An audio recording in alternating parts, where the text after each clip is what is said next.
পানিটা সবজি খাবেন। মাশাআল্লাহ, একলাস তুমি খুব সুন্দর কথা বলছো। এই কথার জন্য আল্লাহ তাআলা তোমাকে নেক হায়াত দান করুক। অবশ্যই তোমাকে আমি পানি খাওয়ার আজকে যে 6টি সুন্নত অবশ্যই আমি তোমাকে শিখাবো। মা তৌফিকি ইল্লা বিল্লাহ। 1 নম্বরে বিসমিল্লাহ বলে পান করা, 2 নম্বরে ডান হাতে পান করা, 3 নম্বরে বসে পান করা, 4 নম্বর হচ্ছে গিয়া দেখে পান করা, আর 5 নম্বর হচ্ছে গিয়া 3 শ্বাসে পান করা। তো এইভাবে।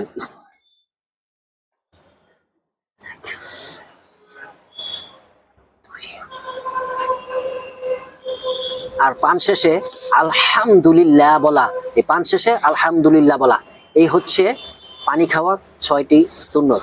তাই আসুন আমরা সবাই চেষ্টা করি কিভাবে রাসূল সাল্লাল্লাহু আলাইহি ওয়াসাল্লামের সুন্নত গুলা আঁকড়ে ধরা যায়। ভিডিওটি বেশি বেশি শেয়ার করে দিন এবং চ্যানেলটিকে সাবস্ক্রাইব করে দিন। সবাইকে ধন্যবাদ। আসসালামু আলাইকুম ওয়া রাহমাতুল্লাহ।